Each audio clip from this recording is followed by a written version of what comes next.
복음 4장. 성령으로 충만해진 예수님은 요르단강에서 돌아오신 후 성령에 이끌려 광야로 가셨다. 그곳에서 40일 동안 악마에게 시험을 당하셨다. 그 기간 동안 예수님께서는 아무것도 드시지 않은 채 견디셨으므로 매우 시장하셨다. 악마가 예수님께 물었다. 당신이 정말 하나님의 아들이라면 이 돌이 빵이 되라고 명령해 보세요. 그러자 예수님은 악마에게 답하여 말씀하셨다. 사람이 빵으로만 사는 것이 아니고 하나님의 모든 말씀으로 살아야 한다라고 기록되어 있다. 그러자 악마는 예수님을 높은 산으로 데리고 가서 세상의 모든 왕국들을 잠시 보여준 후 악마가 예수님께 물었다. 내가 당신에게 이 모든 권세와 영화를 주겠다. 내가 이것들을 넘겨받았으므로 나도 내가 주고 싶은 사람 누구에게든지 줄 수 있다. 그러니 당신이 내게 경배하면 이 모든 것이 당신 것이 될 것이다. 예수님께서 악마에게 답하여 말씀하셨다. 내게서 물러가라, 사탄아. 너희는 내 주 하나님을 경배하며 그분만을 섬겨야 한다라고 기록되어 있다. 그러자 악마는 예수님을 예루살렘으로 데리고 가 성전의 첨탑에 세우고 말하였다. 당신이 정말 하나님의 아들이라면 여기에서 뛰어내리시오. 성경에 기록되어 있기를 하나님께서 당신을 보호할 천사를 보내어 당신을 지킬 것이며 그 천사들이 손으로 당신을 받들어 당신의 발이 돌부리에 걸리지 않게 할 것이라고 하였으니 시험해 보시오. 예수님께서 악마에게 답하여 말씀하셨다. 너희는 내 주 하나님을 시험하지 말아야 한다라고 말씀하셨다. 이제 악마가 모든 시험을 끝냈으므로 적절한 기회가 다시 올 때까지 기다리기로 작정하고 예수님에게서 잠시 떠나갔다. 그 후 예수님은 성령의 권능이 충만한 상태에서 갈릴리로 돌아오셨으며 예수님에 관한 소식이 인근 모든 지역으로 퍼졌다. 그리고 예수님은 그들의 회당에서 가르치셨으며 모든 사람에게서 영광을 받으셨다. 예수님께서 자신이 성장한 나사렛에 오셨다. 예수님은 관례대로 안식일에 회당에 들어가셔서 성경을 읽으시려고 일어서시자 예수님께 대언자 이사야의 책이 주어졌다. 예수님께서 책을 펴시고 다음과 같이 기록되어 있는 부분을 찾아 읽으셨다. 주님께서 내게 기름을 부어주셔서 주님의 영이 내게 임하셨으니 내가 불쌍한 자들에게 복음을 선포하게 되었다. 주님께서 저를 보내시어 마음이 아픈 자들을 치유하게 하셨고 갇혀있는 자들에게 자유를 선포하게 하셨으며 맹인들의 시력이 회복될 것을 선포하셨고 억압받는 자들을 자유롭게 하셨으며 주님을 인정하고 받아들여야 할 때가 왔다는 것을 선포하게 하셨다.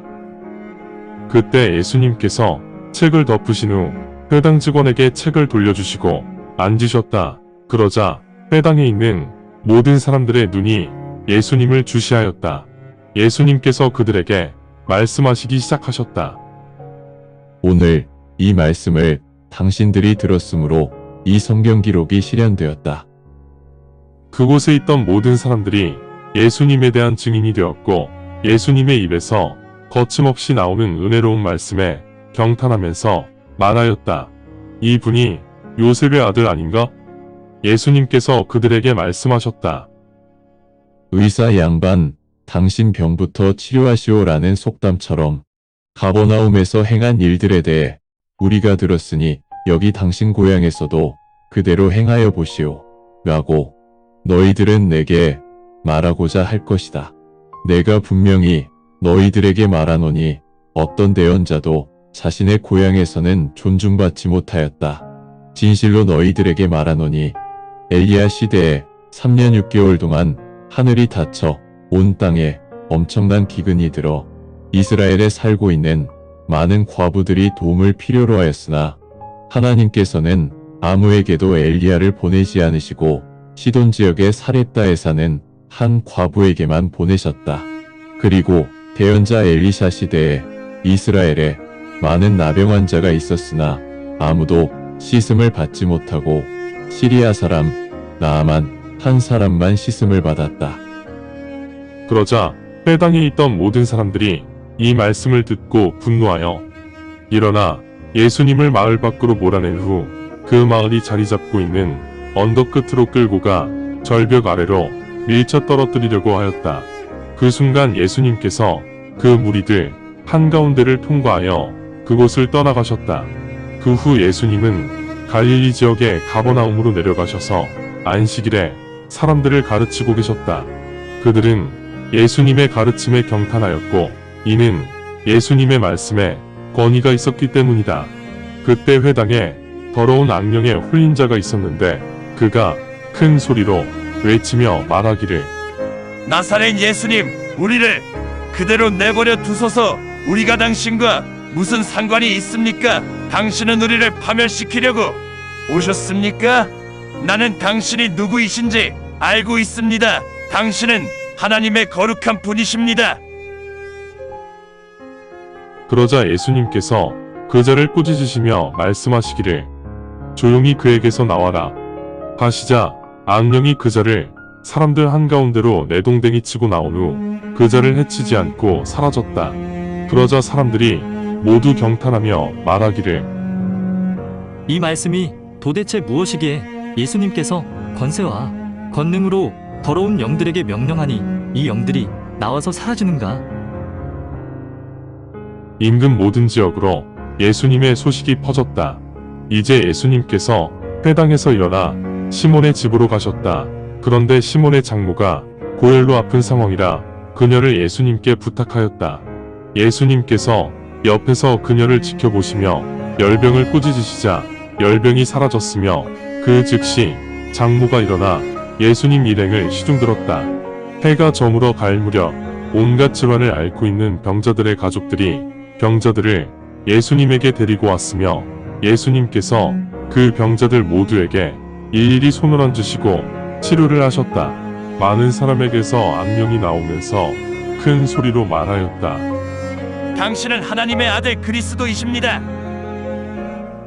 그때마다 예수님께서는 악령들을 꾸짖으시며 그 사실을 말하지 못하도록 하셨는데 왜냐하면 악령들은 그분이 그리스도라는 사실을 알고 있기 때문이었다.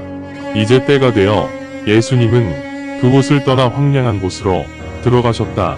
많은 사람들이 예수님을 찾아와서 떠나시지 못하도록 만류하자 예수님께서 그들에게 말씀하셨다. 내가 다른 마을에도 가서 하나님의 왕국을 선포해야 한다. 그것이 내가 온 목적이다. 그 후 예수님은 갈릴리의 여러 회당들에서 계속 선포하셨다. 누가복음 5장. 예수님께서 게네사렛 호숫가에 서 계시는데 많은 사람들이 하나님의 말씀을 듣기 위해 예수님께 몰려왔다.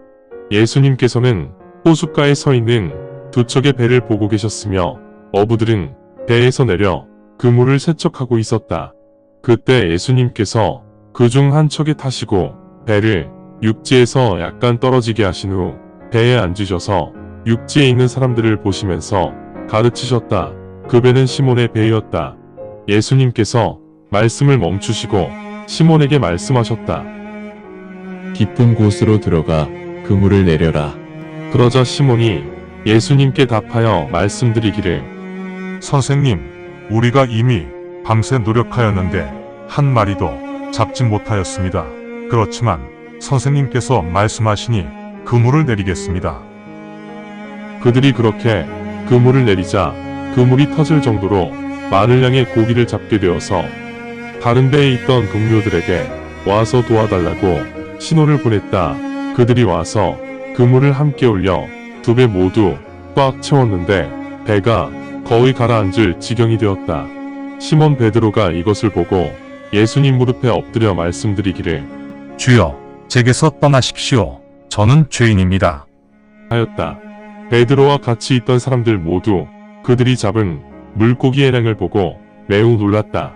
시몬의 동료인 세베대의 아들 야고보와 요한 또한 당혹해하였다. 예수님께서 시몬에게 말씀하셨다. 두려워 마라. 이제부터 너는 사람을 잡아 올릴 것이다. 그러자 그들은 배를 육지에 끌어올린 후 그대로 놓아두고 예수님을 따라갔다. 다음의 일은 예수님께서 한 마을에 계실 때 일어난 일이다. 보라, 나병이 온몸에 퍼진 한 사람이 예수님을 보자 엎드려 머리를 숙이고 예수님께 간구하며 말씀드리기를 주님, 부탁드립니다. 주님은 저를 깨끗이 씻어주실 수 있습니다. 하였다. 그러자 예수님께서 손을 내미시어 그 자를 만지면서 말씀하시기를 내가 그렇게 하고 싶다. 내 몸이 깨끗해져라. 그 순간 나병이 그 자에게서 사라졌다. 예수님께서 그 나병 환자에게 명하시어 아무에게도 말하지 못하도록 하셨다. 그렇지만 가서 내 자신을 제사장에게 보여주고 내 병고침에 대한 감사의 물을 모세가 명한 대로 바쳐라. 그것이 그들에게 증거가 될 것이다. 라고 말씀하셨다. 그렇게 예수님에 관한 소문이 퍼져나갔고 많은 사람들이 몰려와서 예수님의 말씀도 듣고 병약함도 고침받았다. 그래서 예수님께서는 자주 광야에 운둔하시며 기도를 하셨다. 어느 날 발생한 일이다. 예수님께서 가르치시고 계셨는데 그곳에는 갈릴리의 여러 마을과 유대와 예루살렘에서 온 바리새인들과 율법 선생들도 옆에 앉아 있었다. 그때 주님의 권능이 임재하시어 사람들의 병을 고치셨다. 몇 사람이 중풍 환자를 들것에 눕혀 예수님 앞으로 데리고 들어오려고 하였으나 사람들이 너무 많아 그 사이를 뚫고 들어와 예수님께 가까이 갈 수가 없었다. 그러자 그들은 지붕으로 올라가 지붕 한가운데 기와를 뜯어 환자가 누워있는 들것을 예수님 앞으로 내려보냈다.